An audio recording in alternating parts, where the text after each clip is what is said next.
días, buenas tardes, buenas noches. Bienvenidos y bienvenidas a un nuevo episodio de Princeside Podcast. Hoy es un día muy especial porque empezamos nuestra séptima temporada, primer capítulo de la séptima temporada, con novedades, con nuevos invitados, una invitada de lujo. Pero antes de presentar a la invitada, vamos a saludar a mi partner Augusto Ayesta, que ya está por este lado del mundo. Augusto, ¿cómo estás? Hola Maggie, muy bien, estoy muy contento y con frío de estar acá nuevamente en Lima y feliz de empezar esta séptima temporada luego de unas cortas vacaciones de un mesecito, ¿no? Y tenemos en realidad una invitada de lujo, o sea, estamos poniendo la valla muy alta de esta temporada 7 de Princeside Podcast, su podcast de comunicación, de marca e intangibles. Y para allá no hacer mucho preámbulo, vamos a presentar a nuestra invitada. Voy a leer su perfil, porque es importante que sepan quién es la invitada que nos acompaña en este episodio 80, el primer episodio de la temporada 7 de Princeside Podcast. Estamos aquí con Juliana Pulencio. ¿Quién es Juliana Pulencio? Ella es directora global de Asuntos Corporativos y Relaciones Públicas en Rappi. ¿Quién no conoce a Rappi? ¿Sí? Tiene más de 15 años de experiencia liderando estrategias de comunicación, reputación y posicionamiento de marca en América Latina. Además, ha asesorado a muchos CEOs y líderes empresariales en la construcción de narrativas sólidas, gestión de crisis, relacionamiento con stakeholders estratégicos, combinando storytelling, innovación digital, data intelligence para generar impacto. Además de todo esto, su trayectoria tiene hitos bastante importantes en el mundo de la comunicación y en el mundo de marca. Ella lanzó, no deben recordar ustedes, la marca OLX en Colombia. Además, hizo la introducción de Didi en el mercado colombiano en el 2019 y ha consolidado a Rappi como una de las empresas más influyentes del mundo, según la revista Time el año 2024. Sí, además, Juliana ha sido arquitecta de reputación corporativa, como ya mencionamos, de empresas y personas y CEOs, y una impulsora clave de estrategias globales que conectan a las marcas con sus audiencias. Conectar, eso es comunicación. En Rappi, además, ha liderado la creación de todos los recursos digitales corporativos y la narrativa institucional que ha posicionado la visibilidad de la compañía en escenarios internacionales. La visión de Juliana integra asuntos corporativos, reputación de marca y deseos, sostenibilidad e innovación. Qué interesantes esos temas, vamos a hablar de eso ahora, convirtiéndola en una de las voces más influyentes de la región en el ámbito de la comunicación estratégica. ¡Wow! ¿Qué tal perfil, Juliana? Bienvenida. Augusto, eso sonó enorme, eso sonó muy grande. Eso lo hemos reducido, ¿ah? ¿En qué momento todo eso? ¿En qué momento? ¿En qué momento has hecho todo esto, Juliana? Bueno, pues Augusto, yo ya llevo, tal como le diste, más de 15 años trabajando en temas de comunicaciones y reputación. Y la verdad es algo que me apasiona. Yo creo que he podido tener la fortuna de hacer algo que me gusta, que me fluye. Mis últimos años han sido enfocados, mis últimos 10 años han sido enfocados específicamente en todos los temas de em, reputación y manejo de imagen y comunicaciones de empresas, startup y tecnología que son muy nuevas, ¿sabes? Y van a una velocidad diferente y requieren unos skills adicionales. Es como construir un avión mientras vuela y tú tienes además que proteger a los que van dentro de ese avión. Entonces, pues ha sido muy interesante, un recorrido que me emociona y que pues me hace feliz y espero que todavía quede mucho, mucho camino en comunicaciones para seguir aportando. Seguro que sí, y más con tu experiencia, ¿no? Y vemos cómo este perfil tan interesante y tan nutrido se va renovando y se va reinventando, ¿no? Dices que en los últimos años te has dedicado al tema de innovación y de startups. Sí, así es. Yo empecé en un sector súper corporativo, sector financiero, gobierno, sector salud, sectores más rígidos. Y de esto paso hace más de 10 años a trabajar en startups, que es otro mundo, pero sí creo que traer esto de la rigidez del sector más formal ayuda un poquito a no perder perspectivas, a no dejarte llevar por el día a día, a tener métricas claras, a tener el objetivo un poco más definido. Y con el tiempo he ido adquiriendo como ciertas habilidades adicionales que yo creo que hoy son vitales, no solo en la comunicación de las startups, sino por el momento que estamos viviendo con estas nuevas tecnologías AI, LLMs, etcétera, etcétera, que te obligan a que la comunicación no pueda ser tan plana, que los canales sean mucho más diversos, que tus canales propios tengan más valor, que tu voz sea mucho más fuerte, que la conexión con las audiencias tenga que ser más personalizada. Entonces creo que esto es algo que hoy en día es mucho más, se exige más, pero en las startups tienes además el reto que muchas veces estás lidiando en un proceso de construcción de un producto o una marca y aún así tienes que mantener la narrativa. La narrativa no puede cambiar porque el producto evoluciona. Entonces, el aprendizaje es cómo mantengo esa narrativa en un producto que está en constante evolución para que la gente mantenga la credibilidad. Creo que es ahí donde he hecho un poquito el foco en los últimos años. Wow. Estamos con cosas clave desde el inicio del podcast. Y has mencionado varias cosas interesantes, pero este cambio de la rigidez de repente, como era la comunicación corporativa hace varios años ya, a un estado de constante movimiento. Eso de crear reputación o de construir un avión mientras vuelan, lo vamos a poner como quote porque es poderoso. ¿Cómo en este cambio de la rigidez a tanto movimiento hemos pasado de mirar solamente empresas a mirar personas? Hemos visto cómo lo que hace un CEO, lo que hace un director, un gerente puede llevar arriba o abajo la reputación de marcas. Entonces, en ese contexto, ¿cómo enfocas tú, Juliana, la reputación de los CEOs? Pues mira, hay algo claro. Yo creé un marco teórico en un libro que lancé hace unos meses, que es el arco de reputación. Y ahí hago énfasis en esa primera parte de ese arco que hace como doble clic a la reputación de los CEOs o los fundadores, que es donde está como mi expertise. Y es la fase uno del arco en donde hablo de la credibilidad de ellos. ¿Qué significa esto y por qué es tan importante? Básicamente, cuando tú estás creando una startup o una empresa está iniciando, tu imagen eres tú. Tú eres Augusto, el que sale a vender, tu idea está ahí, pero el producto puede que no esté listo. Entonces, cuando vas a levantar capital, cuando vas a contratar gente, la gente cree es en Augusto o en Maggi, son en ustedes, en la persona. Y por eso la reputación de los CEOs o los founders en estas startups es vital, porque es el camino hacia la construcción de credibilidad. En las empresas más tradicionales es la marca la que jala esa gran reputación. El CEO tiene una implicación muy importante en cómo se construye esa reputación, en su lenguaje, en lo que dice, dónde está, en cómo se viste. Pero en las startups el tema está en que el CEO es la reputación inicial, es como de donde nace la reputación que eventualmente tiene la empresa. Y eso impacta todo el espectro de ese arco de reputación o ese recorrido de reputación, porque eso es lo que va a llevar a la cultura corporativa, que obviamente entendemos la importancia que tiene la cultura para la construcción de una comunicación externa. Eso también impacta cómo los inversores creen o no en tu marca, la manera como afrontas las crisis que va más adelante en ese proceso evolutivo de reputación. Pero para los CEOs especialmente, lo que he identificado o lo que a mi parecer funciona es la autenticidad es muy importante en cada SEO. En las marcas que están consolidadas es cómo conecto esa autenticidad con la marca. Es decir, yo sigo siendo yo y sigo siendo una persona y tengo una autenticidad y una reputación por ser yo, pero no debo estar desligada de la marca. Por ejemplo, creo que últimamente está muy de moda ligar statements empresariales con statements políticos. Creo que es como la nueva moda que estamos viendo y eso es algo que casi que choca con unos modelos que veníamos anteriores donde hablar de política era prohibido. Hoy en día está bien o está bien visto o está normal o se está normalizando. O sea, si ven, por ejemplo, pues en Estados Unidos fue súper claro, pero para venir a América Latina, en Bolivia tenemos un candidato que va para segunda vuelta, que su vicepresidente es un reconocido fundador, una persona que es CEO de una empresa de tecnología. Entonces, no es algo que esté tan ajeno a los temas y que es muy nuevo, ¿sabes? Son elementos nuevos que llegan a la comunicación. Yo creo que lo importante hoy en día no es si tomas partido o no de ciertas cosas en la afectación en la reputación, sino la coherencia que hay en la construcción.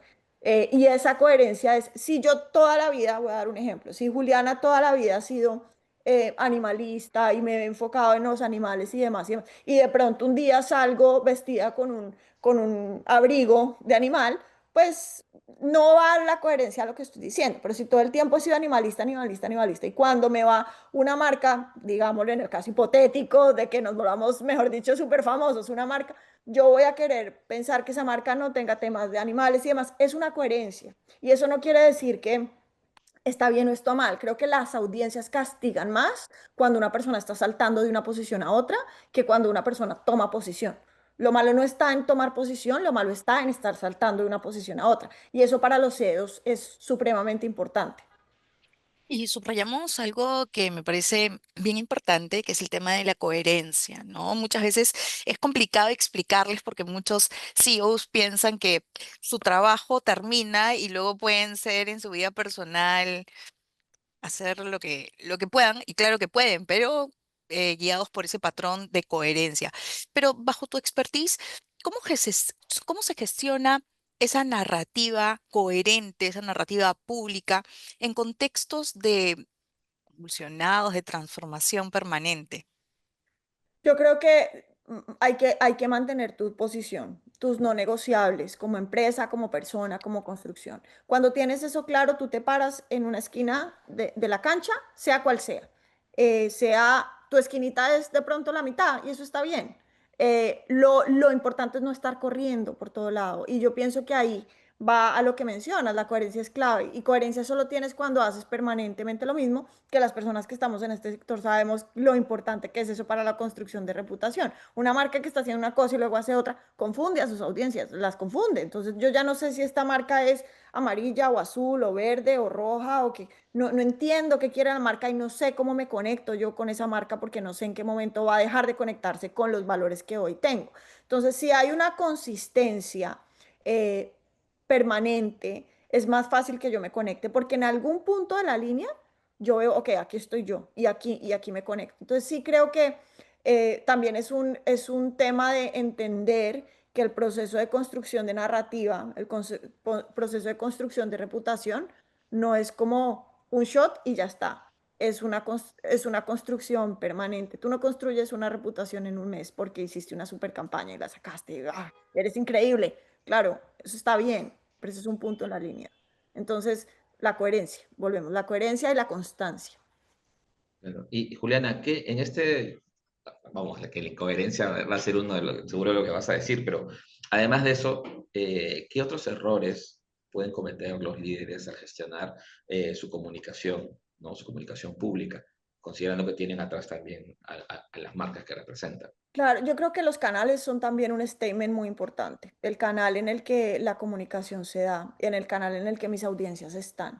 Entonces, creo que uno de los grandes errores es a veces creer que todo debe salir en prensa, que todo debe ser masivo, que toda la información debe, porque yo estoy afán de tener objetivos de negocio. Entonces, convierto mis objetivos de negocio en titulares permanentemente y a veces lo que te vuelves es una marca ruidosa. Entonces, yo te diría que el primer error es creer confundir el ruido con la visibilidad o la aparición estratégica de los contenidos. Una cosa es hacer ruido, nadie quiere hacer ruido, nadie quiere ser el ruidoso, pero a veces creo que vemos marcas que son felices haciendo ruido, se vuelven paisaje, se vuelven parte del paisaje y no se vuelve una marca que está hablando de cosas importantes. Segundo, creo que hay que poner un poquito más de foco y atención a lo que es la cultura y la comunicación interna. Creo que a veces se deja de lado este elemento dentro de la construcción de reputación y sabes que los stakeholders más importantes que te van a ayudar a replicar tu información son los que tienes adentro. Entonces, si tú no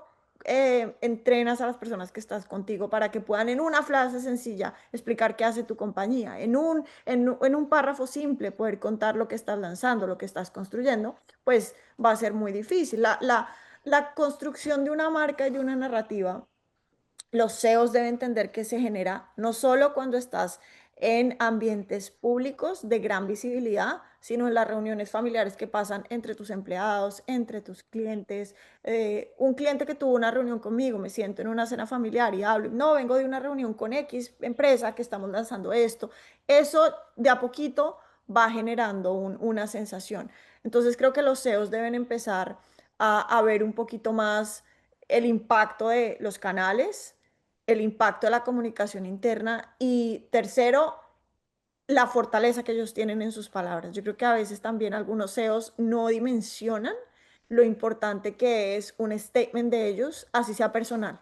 Cuando un, cuando un CEO hace un statement incluso de opiniones personales, es un statement que va eventualmente a impactar la marca. Entonces, eso también creo que hay que tenerlo en cuenta. Ahora que hablas de comunicación interna, que es, es algo que con los años ha tomado relevancia, pero igual siempre la mayoría de las empresas están más preocupadas de comunicar hacia afuera que de comunicar hacia afuera, hacia adentro, ¿no? ¿Cuán importante crees tú que es armar estrategias de, por ejemplo, relaciones públicas internas?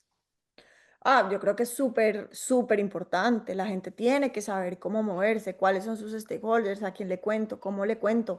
O sea, siempre creo que un público que no se debe olvidar es el público interno. Es muy importante. No todos tienen que saber todo al mismo detalle, pero sí es importante saber qué es eso mínimo que deben saber, qué es eso mínimo que debo entregar y esa conexión que hay. Volvemos, la cultura es jalada mucho por la alta gerencia de las empresas. Es algo que la cultura no se puede tú no la puedes maquillar, tú no puedes contratar un equipo de recursos humanos, un equipo de comunicación interna y decirle, yo quiero que la cultura de mi empresa sea que todos son innovadores.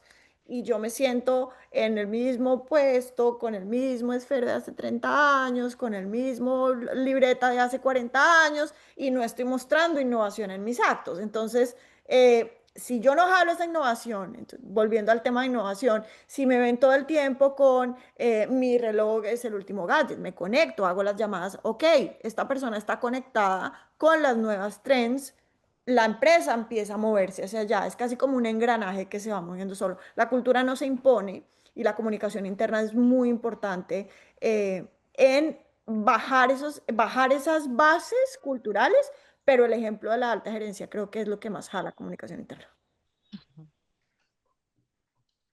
Y quiero retomar, porque se me fue una idea del tema de la coherencia antes de pasar al bloque de Corporate Affairs. Eh, Juliana, hayan habido empresas que han tenido determinadas políticas a lo largo del tiempo y que justamente por cambios políticos también han cambiado radicalmente de discurso. Y no es una, son muchas a nivel global. Eh, ¿Qué sabor te deja? ¿Qué opinas de eso, de ese tipo de cambios que vienen de fuera y que finalmente se reflejan en lo que hace una empresa?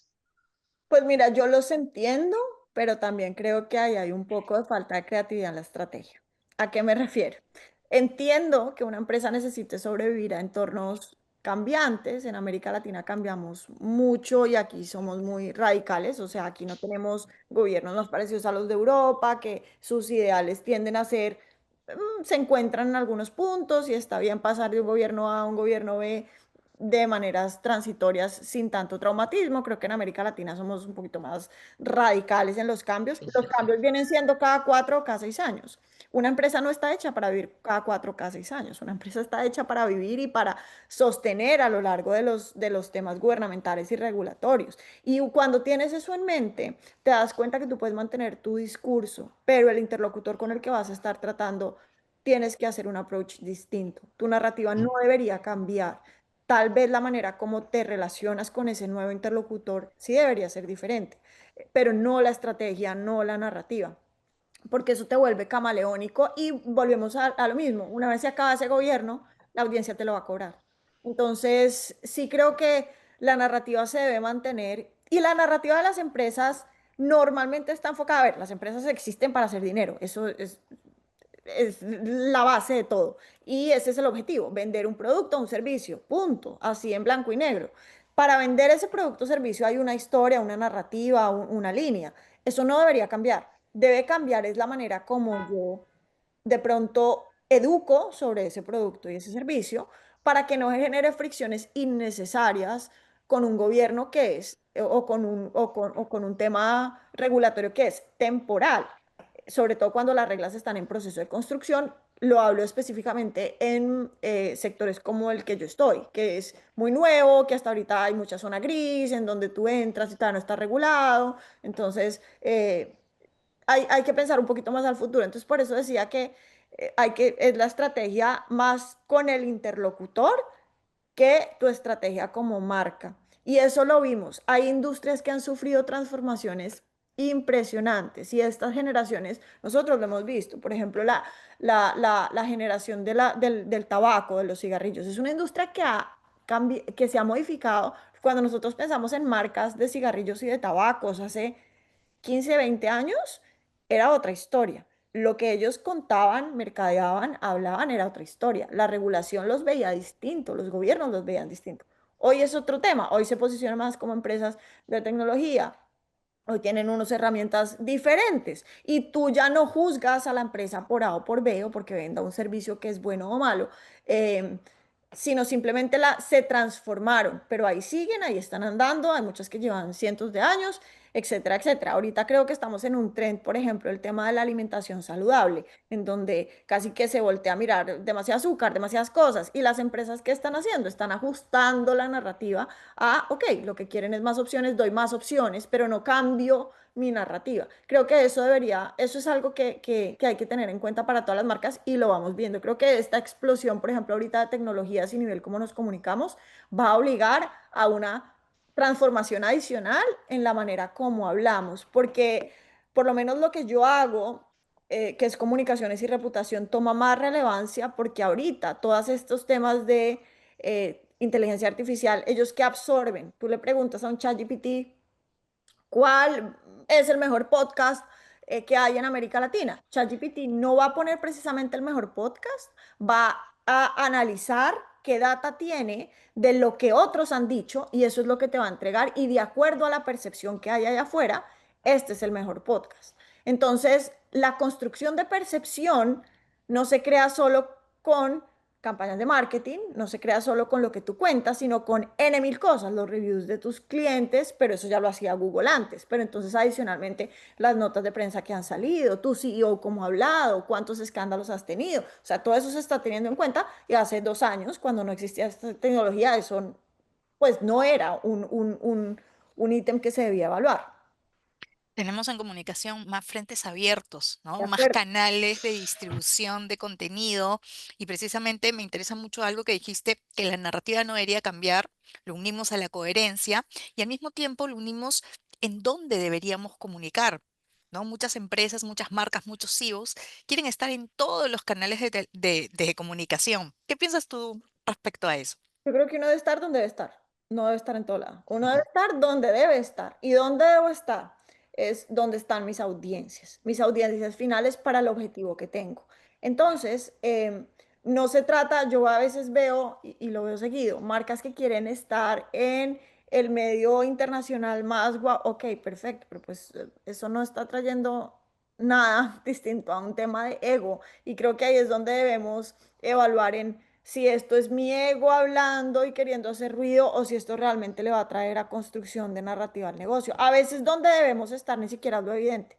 Entonces, pongámosle un ejemplo. Si nosotros tenemos una empresa que ofrece productos y servicios a poblaciones un poco más vulnerables, por decirlo así, pues tú no vas a entrar a medios especializados donde el lenguaje que hablan es súper técnico porque ahí no está tu audiencia. De pronto a lo mejor lo que tienes que hacer es irte a emisoras comunitarias, irte a la calle, hablar con la gente. Más difícil, sí, más trabajo también, pero es ahí donde debes estar, independientemente del sitio que ocupes en la organización. Entonces yo sí creo que estar en todo lado hace ruido, el ruido a nadie le gusta y además pierdes ese sentido de exclusividad. Nada mejor que una marca que cada vez que habla, la gente voltea a mirar. Es como cuando estás en una reunión y está la persona que siempre habla y habla y habla, que uno ya, ay, ya sabe que él va a hablar, entonces como que los oídos de uno lo bloquean y ya no lo quiere uno ahí. Ya, así diga buenas ideas, uno ya no lo oye. Y está la persona que no está todo el tiempo interviniendo, interviene 2 o 3 veces, pero las 2 o 3 veces que interviene, todo el mundo escucha y toma nota. Entonces debemos convertirnos más en esa marca que interviene 2 o 3 veces y la gente toma nota y no en esa marca que está hablando todo el tiempo y ya la gente simplemente no quiere oír lo que está diciendo. De acuerdo. Tomemos nota todos. Está valiosísima esta recomendación. Hay que saber cuándo y cómo comunicar. Porque hay que hacer mucho ruido. Dijiste por ahí que se convierte en parte del paisaje, pues ya no llama la atención. Y también importante, dijiste, Juliana, con otras palabras, pero estas vanity metrics, ¿no? Yo conozco ahí algunos CEOs que prefieren salir en un diario impreso que poca gente lee, pero que sus amigos del club, porque reciben el diario gratuitamente, lo van a ver ahí. Que impacta realmente a la marca, ¿no? Un espacio digital de repente, o Además, hay una cosa que se llama la cueva y el eco, y es cuando tú entras a los mismos espacios donde son las mismas personas viéndote siempre, son las mismas cuatro personas aplaudiéndote. Y la cueva hace eco, te aplauden esas cuatro personas y tú sientes que te están aplaudiendo 400, porque es lo único que oyes, es ahí estás metido, sales de la cueva y nadie te conoce. Entonces, hay que entender que el hecho de que tú sientas que todos te aplauden por salir en ese ejemplo que dices, en ese medio impreso, porque sales y todos en el club te saludan, porque el medio impreso está ahí a la entrada y todos ven tu foto a la entrada, todos te aplauden, eso puede generarte una falsa sensación de estoy logrando el objetivo y es que todo el mundo sabe que es lo que estoy haciendo. No, realmente lo que estás es metido en una cueva y te están aplaudiendo los mismos cuatro de siempre. Si sales de ahí, te das cuenta que la gente que está por fuera, pues realmente no sabe quién eres. Y mira, hay un ejemplo clave y es como la empresa que paga. En algunos países, cuando hay unos publireportajes, tú pagas para que la gente escriba sobre ti. Y en alguna empresa donde yo trabajé, recién entré, alguien votó, no, paguemos se llama publireportaje en Colombia, Sí, ujú. Acá también, sí. paguemos el publireportaje, 2 páginas, y me acuerdo que yo levanté la mano y yo dije, cuando tienes un letrero así de grande que dice contenido pago, la gente no lo toma igual. No, no, sí, hay que salir. Ok, listo. Salió y al otro día el chat estaba incendiado, vieron el publireportaje, salió buenísimo, sí, todos lo vimos, todos aplaudían. Mi respuesta así fue, ¿vieron el publireportaje de la otra marca que salió 4 páginas más adelante? No, no lo vimos. Le dije, perfecto, porque nosotros estamos viendo el nuestro porque nosotros lo pagamos. Pero los otros, que también los pagaron, nadie los vio, porque los que estamos viéndolo ahí somos nosotros que fuimos los que pagamos. Nosotros compramos proactivamente esa revista para poder ver el artículo. O sea, ese era el objetivo, pero eso no quiere decir que lo hayan visto todos. El ejemplo está en que otra marca también pagó por su reportaje y nosotros no lo leímos y tuvimos la revista. Entonces, y no estoy diciendo que los reportajes no funcionan, a lo que me refiero es estar en esa cueva, es estar en ese rodeado de ese eco que no te deja ver más allá. La prueba real está al final del día mi audiencia está entendiendo lo que yo quiero cuando voy caminando. Di una presentación, salí de la presentación del evento y me encuentro con asistentes al evento en la puerta y les pregunto, oye, ¿qué les pareció? ¿Qué entendieron? ¿Qué les gustó? Ese feedback es más realista que los aplausos que recibí de las 4 personas que estaban al frente, que vienen conmigo y las traje a mi empresa. Claro. Tal vez porque siempre hay que regresar a lo básico, ¿no? ¿Qué quiero comunicar y para quién quiero comunicar? Absolutamente, absolutamente. ahí, ¿qué te parece si nos unimos un poquito del guión, ya, de la pauta, y le preguntamos a Juliana acerca del libro? Ese libro me está dando mucha Sí, que, curiosidad. que me quedé ahí yo también Sí, con el libro. sí. A ver, o le invitamos a otro episodio, pero igual, cuéntanos, Juliana, por favor, El arco en la reputación. Cuéntanos sobre ese libro. El No lo libro se conozco. llama Reputation is Everything, está disponible en Amazon, en impreso y en digital.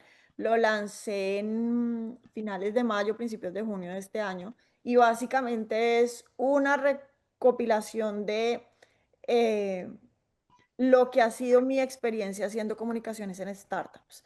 Y ahí paso sobre el arco de la reputación, que es como una metodología, un índice teórico, en donde explico las 5 fases. La primera es credibilidad, que es el punto de partida, que es el fundador. La segunda es la validación, que es cuando terceros empiezan a respaldar lo que tú dices, cuando tú empiezas a vender realmente lo que tienes. El tercero es la visibilidad, que es donde más empresas de este tipo mueren, por decirlo de alguna manera, porque ya no te está validando un círculo pequeño, sino que entras en una conversación pública y aquí es netamente comunicaciones, prensa full, donde empiezas a recibir feedback negativo, donde la gente empieza a criticar tu producto. Todas pasan por ahí. Lo que pasa es que no muchas lo aguantan, porque es cuando empiezas a ver tus errores públicos de alguna manera. Luego la cuarta es lo que llamo accountability o pues, ser contable de lo que estamos haciendo y es cuando la visibilidad llega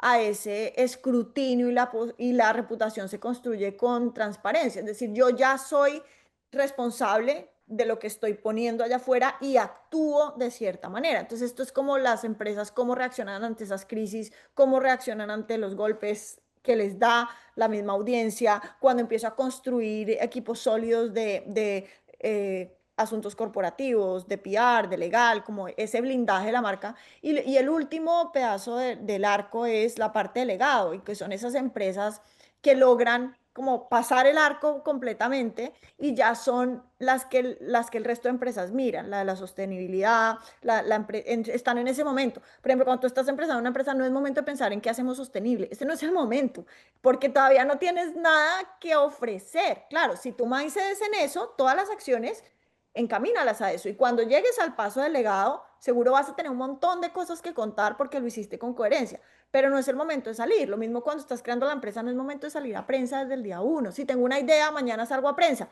No, no, momento. Todas las etapas tienen un tema. Y ahí también tengo un capítulo grande sobre la diferencia entre marketing y comunicaciones y relaciones públicas, porque a veces nos ven a las áreas como áreas hermanas y entonces, ay, no hay nadie que haga comunicación, no importa, el de marketing hace prensa o el de prensa hace marketing y todos hagan todo, que eso es lo mismo. Y entonces en estas áreas lo que pasa, y yo creo que nosotros nacemos con un tema y es, tú a un desarrollador de software, no te metes a opinarle lo que él te dice. Si él te dice hay que hacer esto y subir aquí, poner el este y tú te quedas y dices, ok, confías en el desarrollador de software. Pero cuando una persona de marketing y comunicaciones te dice, el mensaje debería ser este, o deberíamos poner esto, o la foto debería ser, todo el mundo opina. Todo el mundo sabe hacerlo, todo el mundo tiene maestrías, todo el mundo, no importa en qué área esté. Entonces, como en nuestras áreas estamos rodeados de tantos expertos, es importante o sentir la necesidad de delimitemos cuáles son las funciones reales de cada área para que cada área pueda brillar en lo que hace como nos unamos. Ahí también, al final del libro, paso por un capítulo de cómo construir un área de comunicaciones. Por lo mismo, porque es como, eso no importa, que lo haga finanzas, o sea, no importa porque es comunicaciones, ¿sabes? Y no es que no sea importante, es que creo que no hay todavía conciencia de la importancia. Y explico un poquito para empresas pequeñas, cómo organizarlas, para empresas en estado más maduro. Entonces es como una guía básica para que si Maggi o Augusto o Juan o Luis o Pedro decide que va a sacar su startup, si quiere o está empezando o tiene una empresa, al leerse ese libro entienda, ok, cómo desde el momento cero construyo reputación sin sobreactuarme, sin salir mañana en prensa, eh, pero desde los recursos que tengo. No tienen que salir a contratar a alguien, ni tampoco les voy a enseñar a hacer PR en un libro. Eso creo que lo aprendemos con el tiempo, pero sí les da las herramientas para poder, algo sencillo, cómo reviso un comunicado de prensa. Entonces empiezo a enseñar con quita todos los adjetivos. Los adjetivos tú los pones, pero el periodista te los va a quitar todos. O sea, y eso solo te hace ruido y te quita tiempo. Entonces, son temas prácticos para que los fundadores, los CEOs puedan entender cosas del día a día y quitarles la carga de, o sea, empoderarlos en el manejo de reputación y comunicaciones sin que sean expertos para que puedan liderar equipos de comunicaciones y de marketing. Entonces, el libro nace de la experiencia de muchos años, muchas alegrías, aprendizajes, pero también muchas frustraciones. Tengo que ser súper honesta, frustraciones de, ¿por qué me toca explicar esto otra vez? O sea, otra vez tengo que explicarle a la gente que yo no puedo entrar a cambiar un título simple y sencillamente porque el CEO me llama a decirme no me gusta el título. Entonces, creo que ahí sumo todo eso y duré un poco más de un año escribiéndolo y en mayo finalmente lo lanzo y pues ahí está. Me Maravilla. encanta y te felicito porque creo que no lo he leído, pero lo voy a leer y lo voy a encargar en mis clases también, porque justo estabas hablando y recordaba una alumna me decía el otro día, una alumna a la que enseñé en relaciones públicas, me decía, profesora, ¿por qué usted nos dijo que en las notas de prensa no hay que adjetivizar? Mi jefa, que es la gerente de marketing, me ha corregido mi nota de prensa y me ha hecho poner todos los adjetivos, la empresa más maravillosa, los últimos resultados, la mejor de Latinoamérica. Y claro, o sea, como tú dices, todo el mundo se mete a opinar y al final los comunicadores quedamos a merced de todos los expertos, que son más Así expertos que nosotros. Así es. Y por eso en el libro está súper claro, es como, ok, póngale el objetivo, ¿saben qué va a terminar? En que el periodista le va a quitar todo, porque así funciona. Y no es lo mismo mandar un comunicado el lunes que mandarlo un jueves que mandarlo un viernes. Entonces, si la persona de comunicaciones lo asesora, créale. O sea, lo que hago es con ejemplos muy puntuales, muy directo, trato de enseñar a la gente de, ok, yo entiendo que comunicaciones y relaciones públicas no son la parte más importante de la empresa. Eso tenemos que entender lo que también es un error que a veces tenemos los comunicadores, porque nosotros vemos tanto potencial en la construcción de la reputación que a veces creemos como, no, pero esto va a destruir y nos llevamos esto al corazón como, no, no, los comunicadores tenemos que entender que nosotros no somos la parte más importante de una empresa, a menos que estemos trabajando en una agencia de comunicaciones. Ahí sí somos el core del negocio. Todas las demás no somos core, somos áreas de apoyo. Entendiendo eso, que somos áreas de apoyo, lo que tenemos que hacer es hacer lo mejor de lo que tenemos para construir la reputación y administrar la reputación con las otras áreas. Pero eso solo lo ganas con cierta flexibilidad en el tiempo. Yo creo que es también tener un poquito de entendimiento que así es, esta es la profesión y el oficio que escogimos, así es. O sea, si queremos ser protagonistas en nuestra empresa de lo que somos, perfecto, busquemos trabajo en una agencia de comunicaciones o en unas consultorías de reputación. En todas las demás áreas vamos a ser siempre áreas de apoyo. Y está bien, no está mal, está bien. Es simplemente entenderlo, pero empoderarnos en lo que tenemos que hacer y educar a nuestros CEOs, educarlos. Entonces, ya creo que conmigo, con los que he tenido la oportunidad de trabajar muy de cerca, yo ya les digo, ok, ¿estás seguro? Y ya me miran como, bueno, no, ¿tú qué opinas? Pues opino que es un error. Entonces, pero es porque les explico, mira, esto es lo que va a pasar y esto es lo que va a pasar y esto es lo que va a pasar. Y seguramente las 3 primeras veces te van a decir, no importa, hazlo. Eso es lo que va a pasar. Pero la cuarta vez, después de que tú ya les has explicado, esto es lo que va a pasar, esto es lo que va a pasar, seguramente lo van a ver, ok, está bien, quitemos los adjetivos, vamos al tema de los adjetivos. Además, es un tema de cuántos comunicados de prensa le llegan a un periodista al día. O sea, es que no están esperando tu comunicado. Cosas como esas las escriben en el libro. No están, ellos no están sentados esperando a que tú les escribas. Claro, claro. Y bueno, lo bueno es que acá en este podcast sí podemos adjetivar y vamos a decir que este libro se pinta muy interesante, lo vamos a recomendar, lo vamos a comprar. Reputation is Everything. ¿Está solamente en inglés? ¿Hay una versión en español? Por ahora está solo en inglés, ya estamos trabajando en la traducción, por ahora está solo en inglés y está en inglés por una razón, y está pensado en empresas de tecnología que se mueven en inglés Claro. 100%. Sí, sí, sí. Sí, sí, sí, por supuesto. Pero Así que ya saben, espero pronto. a estudiar inglés para leer. No, está muy fácil de leer, creo que está muy fácil. Es algo, ejemplos muy prácticos, es escrito de uno a uno, en párrafos simples de digerir. Me senté a pensar cómo hablo yo con los CEOs y con los founders para que me pongan atención y tocó así, que dicho eso, hay un libro que me leí hace poco que se llama, el título suena terrible y cada vez que lo recomiendo me dicen todos, pero ¿de qué es eso? Pero rodeado de idiotas.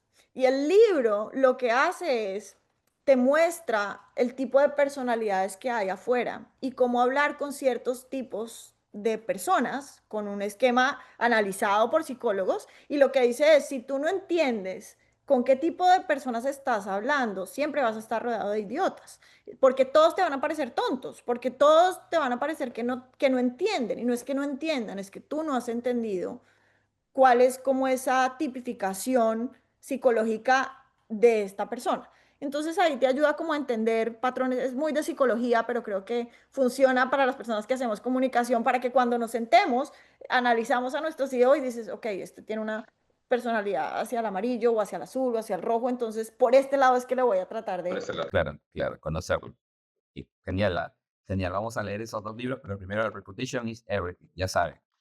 Vamos nos quedan unos pocos minutos, no queremos terminar este episodio. En realidad tenemos para muchísimos episodios contigo, Juliana, está muy interesante lo que nos cuentas, pero queremos saber cómo has manejado o cómo vienes manejando Rappi desde la comunicación para que sea considerada una de las compañías más influyentes del mundo. Cuéntanos tu secreto.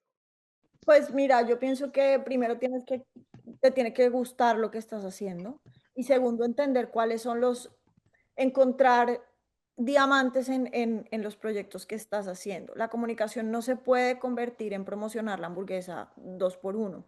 Y eso es lo que yo le digo al equipo con el que trabajo. Eso no, eso es marketing. Nosotros nos encargamos de construir historias más sólidas. Realmente, ¿dónde está el impacto de lo que tú estás haciendo? ¿Y qué valor va a tener esto para las audiencias finales? Yo estaría dispuesta a leer un artículo que me hable sobre estos temas. Si la respuesta es no, pues seguramente tengo que volver a pensar. Entonces tengo que pensar es como mi audiencia. Y eso lo hemos hecho muy, muy conscientes en Rappi.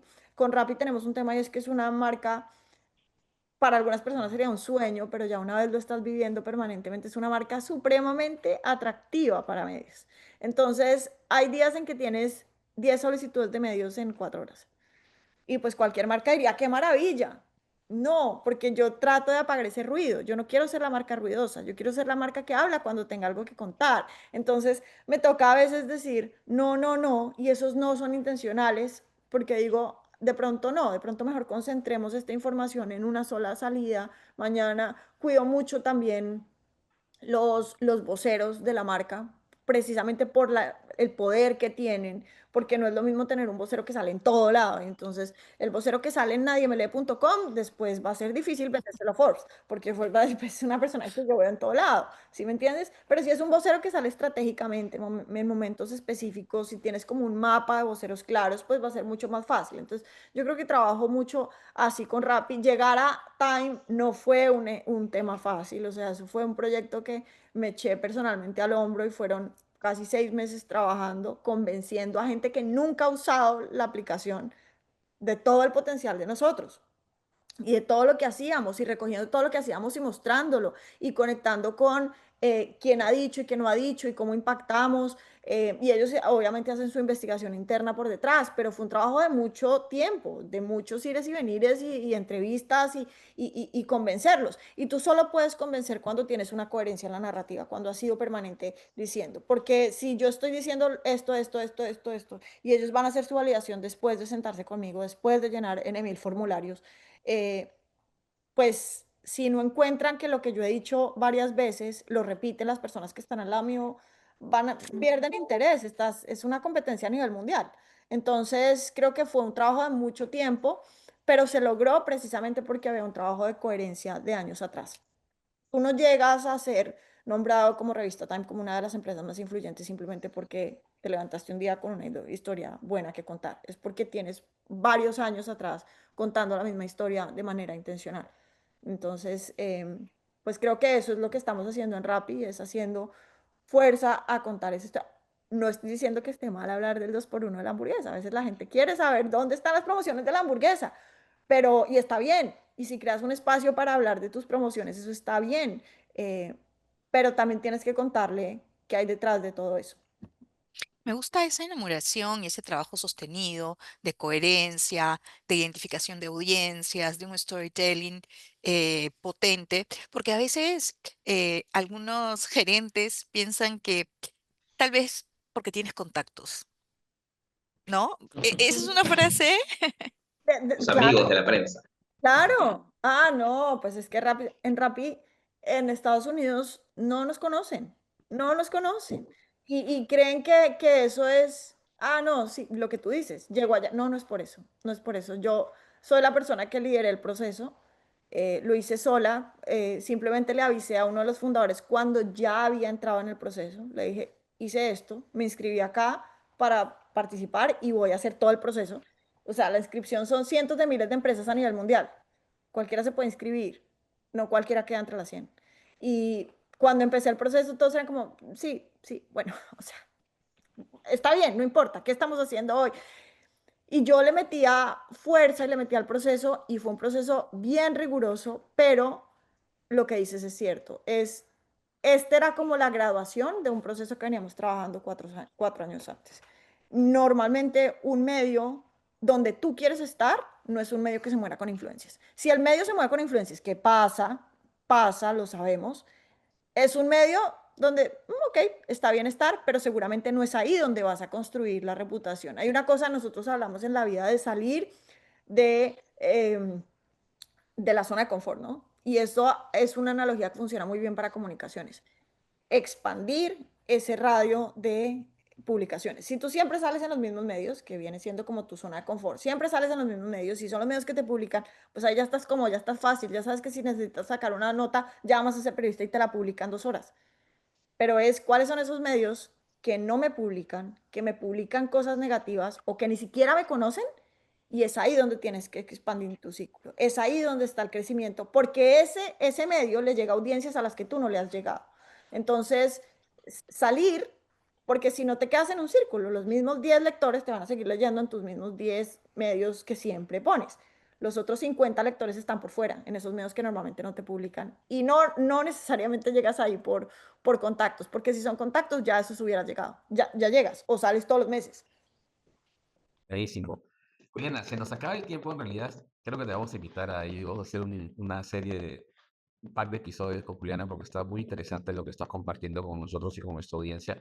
Pero antes de cerrar este episodio, yo quisiera que compartas 3 aprendizajes, 3 claves que le puedas recomendar. Tenemos mucho público joven, mucho público que está estudiando, por lo tanto, ahí, como yo, además de nuestra labor de consultoría, de agencia, también somos docentes de comunicación, relaciones públicas. Entonces, 3 recomendaciones, 3 consejos, 3 claves que puedas compartir con nuestra audiencia.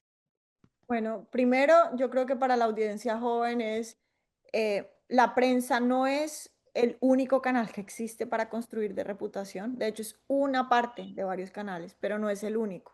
Sin embargo, hay que conocerla muy bien, porque ese es un canal que te va a llevar a poder ser mucho más exitoso en otros canales. Entonces, no se queden nunca con la prensa, no se queden nunca con el comunicado, siempre vayan más allá. El comunicado está bien, pero no es posible que 9 de cada 10 acciones sean un comunicado de prensa. Entonces, cuando eso te está pasando, sacúdete y piensa qué otra acción podemos hacer de construcción de reputación. El segundo es, hay que tener paciencia y entender, como lo hablamos antes, que todo el mundo, estamos rodeados de expertos en comunicaciones, en marketing, en relaciones públicas. Nos rodean todo el tiempo. No importa en qué parte estés, todo el mundo tiene una opinión. Nunca dudes del expertise que tienes y el sense que tienes. Tú eres el que estás hablando por teléfono, tú eres el que estás entendiendo las audiencias. Si sigues redes sociales, tú eres el que estás revisando cuál es la conversación. Entonces, si bien uno toma las opiniones, siempre debe primar el criterio profesional. Y tercero, yo pienso que hoy en día no podemos quedarnos con el PR tradicional. El mundo está cambiando y tenemos un potencial muy grande con las nuevas tecnologías que ahorita. Yo creo que para lo que yo hago viene un futuro maravilloso. O sea, creo que soñaría tener 10 años menos y tener a mis 30 años que naciera esto de la inteligencia artificial y pensar, uff, todo lo que me queda para crear. Entonces creo que tienen en sus manos un tesoro enorme con el momento en el que estamos para construir cosas impresionantes y darle forma a la reputación de las empresas de una manera que va a cambiar la manera como hoy en día vemos las marcas. Buenísimo. Muy bien. Genial, Me ha genial, gustado genial. mucho, me ha gustado mucho este capítulo porque creo que ha sido información muy valiosa, actual y sumamente relevante. Gracias, Maggi y Augusto, de verdad, un gusto haberlos acompañado hoy. Hemos iniciado una temporada 7 de lujo. Vamos a hacer nuestra foto. Juliana, muchísimas gracias, en serio. Ha sido un placer tenerte. Ha sido muy generoso con todo lo que estás compartiendo para nuestra audiencia. Así que esperamos tenerte. Para Nuevamente. hablar del libro, me interesa mucho leer el libro primero y luego, a ver, vamos a tener otro episodio para, si estás dispuesta y si tienes tiempo para acompañarnos nuevamente, Feliz. Juliana. Feliz, además que me gusta mucho el tema de contar lo que han sido El libro es eso, es como una recuperación, o sea, recoge toda mi experiencia de estos 17 años y la pongo en un libro para el que la pueda usar, la use. O sea, creo que le estoy ahorrando muchos dolores de cabeza a los que vienen, entonces, muchas Qué frustraciones, bueno. haciendo comunicadores más felices al futuro. Gracias de verdad por la Es. invitación. Muchísimas gracias. Y con Excelente. ustedes nos reencontramos nuevamente en un próximo episodio. Muchas gracias, Juliana, por estar por aquí. Augusto, qué bueno que ya estás por este lado del mundo. El frío. Pero bueno, sí, gracias Juliana, gracias May. Y gracias a ustedes. Y ya saben, estamos en temporada 7 de Springside Podcast, su podcast de comunicación, marketing intangible, reputación y todo este mundo tan interesante que nos gusta y nos apasiona. Gracias y hasta el siguiente episodio.